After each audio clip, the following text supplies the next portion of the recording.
Hello and welcome to my review of the Space Marines Hammerfall Bunker.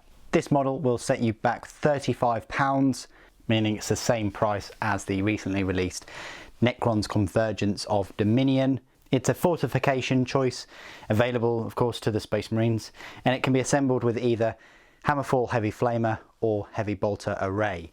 It's a devastating area denial asset and consists of 64 plastic components. If you've seen my unboxing found just by typing in Hammerfall Bunker into YouTube, it consists of 2 sprues, again exactly like the Convergence of Dominion. They are duplicate, so you could take the view that one sprue is the £35. For a reason unbeknownst to me, I can't find the spare parts for this model anywhere. I've looked, well, far and wide, put it that way. So I can't show you those Hammerfall Heavy Flamers, unfortunately, today. But what I can show you is the model and the detail that it comes with. It was a very straightforward, easy to build kit. It's not easy to build, you know, you still need glue and clippers and all the rest of it, but it goes together quite nicely. The big missile launcher comes off, which is fine. You've got the heavy bolters, there's 8 of them, which is crazy. You've got these stubby feet, and my only explanation for these stubby feet are that it lifts the bunker off the ground, because otherwise there's no way to get in this thing. Maybe there's servitors in there or whoever, but that is quite odd. Another thing is maybe it has like a firing mechanism or thrusters on the top here, and when it lands, it then these legs take, you know, cushion the blow. But other than that, I can't think of any other explanation. There's no reason for it to kind of dig into the ground while this fires. There wouldn't be that much recoil off of this, and it's on a very sturdy firing platform. The other thing you can do with this launcher is you can put it on repulsor. You will need a bit of modification and things, but if you check out my Instagram, it's just super_saying, you will see a picture of essentially just a repulsor with this on the top. It's very reminiscent of the hover tanks from Command & Conquer Tiberian Sun, if you've ever played that absolutely awesome strategy game. Anyway, I've equipped mine with heavy bolters because I just think bunkers on flamers is just silly. Flamers against bunkers, yeah, but flamers on bunkers, no. And also I wanted to keep the long distance range. I don't mind having these missiles that can fire at anything in the board with some heavy bolter action as well. It hasn't got a huge amount of detail. You're going to have issues with mould lines all in those teeth. For the supports, you're going to have to drill out every single heavy bolter hole, which isn't that much of an issue. But yeah, it's just these 2 parts that go together along with these firing ports as well. And yeah, this, you don't need to glue the missile trajectory in place. It, you know, they glue to each other, and there's a bit of resistance, so you can put it in any position, which is, you know, awesome. I do like the tarantula sentry guns and things, but this does offer that much more. So this is the part where I normally show you all the spare parts. You can just imagine that there are these Hammerfall flamers.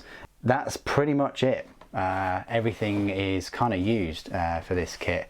You obviously get a second set of transmitter poles, but yeah, it goes together all right. You won't really have any issues. So what we'll do is we'll go through some size comparisons. I wanted to show you a comparison with the new models. So here's an Invader ATV. Here's the Firestrike servo turret. I'm yet to glue these guns in place.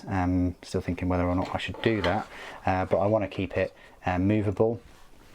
So that's where it stands next to these models. It's absolutely huge. It's a massive bunker. It's bigger than I expected it to be, and yeah, having like 2 or 3 of these would really take up a large space on a battlefield.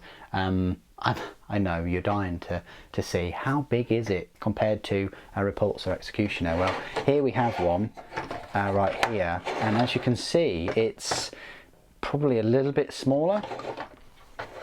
This is a main tank. but look at the length of it. The bunker, it has got the girth, it's thicker and taller if you take away the antenna. Yeah, it's an odd one. I think it does take more area up on the battlefield, but there we go. I just wanted to show you that comparison. Obviously with the floating base it would be a bit higher, wouldn't it? And then we could really play devil's advocate and move the missiles lower, and then it's probably a little bit taller. But yeah, compared to this, it's yeah, this is as I say, bigger than I expected. You've seen a couple of Primaris Space Marines out and about, but let's do the usual size comparison. So here's a Legacy Space Marine, really is dwarfed by this bunker. Then you've got Sly Marbo, which he doesn't look out of place near a bunker. And then you've got the Primaris. Even the Primaris, even sort of 10 of them won't look out of place next to these bunkers. So there you go, that's the size comparisons. Okay, you've successfully bunkered down through the end of my review, and we've reached the part where I go through all of the Hammerfall Bunker's rules. You'll find it in the fortification section of the brand new 2020 Space Marine, or should I say Primaris, Codex. There is only one fortification unit for Space Marines, and I really do think that Games Workshop gave Space Marines a fortification because they never have had one, and they just want to give everybody one. But there we go. It is a power points cost of a 9 and a points cost of 175 points. Doesn't matter which weapons you choose, the heavy bolters or the flamer array, it's going to be the same points. It's quite pricey. It's a pricey investment, not so much actual cost, but in terms of points. What does it do then? Well, it's one of these units whereby its stat line, or should I say ballistic skill in this case, is affected by the damage it receives. It starts off with 14 wounds, and if it's got 8 or more wounds, then its ballistic skill is 4+, strength 6, toughness 8, leadership 7, and a save of 3+. If it's got between 4 and 7 wounds, its ballistic skill drops to 5+, strength, toughness, leadership and save all remain the same. Between 1 and 3 wounds, the ballistic skill drops all the way down to 6+, strength, toughness and save all remain the same again. So that means that if it drops below half of its wounds, its chances of hitting anything, just 2 in 6. It's quite poor. So I've come to the conclusion that there are just servitors in this, not Space Marines, because if there were, then we'd get the 3+. Which begs the question, why couldn't they have put a servitor in the Storm Speeder? That's a story for another time. It's equipped with a Hammerfall heavy bolter array and Hammerfall missile launcher. So we'll talk about the secondary weapons first. So this Hammerfall heavy bolter array, it's a range 36 inch, heavy 3, strength 5, AP -1 and a damage of 2. Super, how does this compare to a normal heavy bolter? I've got some news for you. It works exactly the same, but it does have a specific defensive array ability. We'll talk about that in a moment. The Hammerfall heavy flamer array is the other option. It's a 12 inch heavy D6, strength 5, AP -1 and a damage of 1.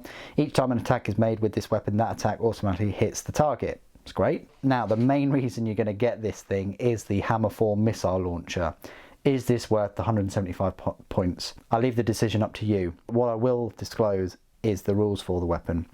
You've got 2 firing modes. The super frag missile, they should have really put a 3 between the P and the R, don't you think? That's a 72 inch heavy 2d6, strength 6, AP 0, damage 1, and it's a blast weapon. You could get 12 shots of strength 6, but that's going to be reduced a little bit more with that ballistic skill 4+. Or you go for a Super Saiyan crack missile, Super Crack missile, which is a 72 inch, heavy 2, strength 10, AP -2, damage D6. That's the money shot right there. That's probably one of the main reasons you go for it, for having a 2-shot strength 10 weapon with a damage of possibly up to 6, combined with the sheer range of the missile launcher. If only the Whirlwind could be loaded with these kind of missiles, because those missiles, the Castellan and the Vengeance, they are the same range, but just worse strength.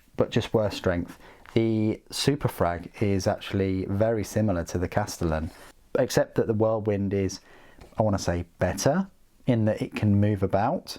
It's still got the same range, the same heavy 2d6, same strength, same AP, same damage, same blast. However, the Whirlwind can fire at units not visible to it. So the Whirlwind Castellan launcher actually beats the Superfrag missiles.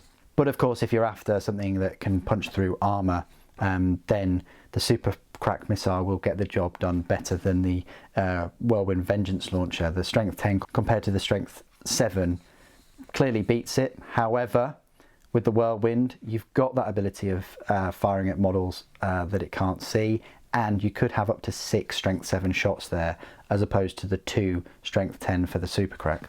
This model's Hammerfall Heavy Bolter array can be replaced with 1 Hammerfall Heavy Flamer array. Abilities: Angels of Death, and then Defensive array. In your shooting phase, each time this model is selected to shoot, its Hammerfall Heavy Bolter array or its Hammerfall Heavy Flamer array can target and resolve attacks against every eligible enemy unit. Each time this model fires Overwatch, it only resolves attacks with its weapons against the charging unit, but when doing so, the type of its Hammerfall Heavy Bolter array is changed to Heavy 6, and the type of its Hammerfall Heavy Flamer array is changed to Heavy 2d6. So if you want to assault this thing, it's possible. It's got 14 wounds and only a save of 3+. You've got to get past that toughness 8, and you've now got to get past double the shots with the Overwatch. And on another note, it can also explode. When this model is destroyed, roll 1d6 before removing it from play. On a 6, it explodes, and each unit within 6 inches suffers d6 mortal wounds. Keywords: Imperium, Adeptus Astartes, Vehicle, Building, Hammerfall Bunker. So there it is. What you're paying the £35 for is an area denial, by all means. It can also fire at anything on the board. In terms of range, at least, it's still going to need a line of sight for the 72 inches. And I'm not quite sure where you'd put the line of sight, whether you put it like here or from here. Yeah, it's an odd one. I understand why the heavy bolters are only 3 shot, but it's also nice that it can resolve the attacks against every eligible unit, and it's got a nice punch in Overwatch.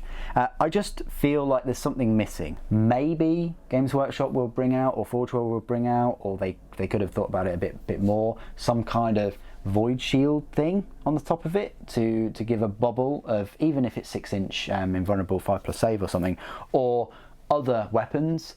I mean, to me, it looks like an anti-air missile emplacement. You could put a quad cannon on there. You could tweak the rules to have it against flyers, but that would definitely take up some of the stage light from both the Hunter and the Stalker tanks, who are primarily for flyers.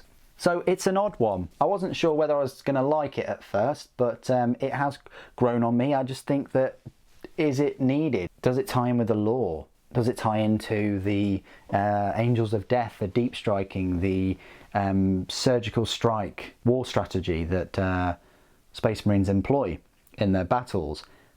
I'm not sure it does. It encourages turtling. We had the Tarantula Sentry guns already that were the ballistic skill 4. It seems odd that with so many assault-focused releases, such as the Assault Intercessors, the Heavy Intercessors to some degree, the Bikes, the Blade Guard Veterans, a number of characters like the Chaplain and things, that in this release of Primaris we get a couple of kind of turtling turret bunker type weapons. Space Marines now, I'm not quite sure where Games Workshop are going with Space Marines. Space Marines are now turtling, hiding in bunkers, hiding on turrets.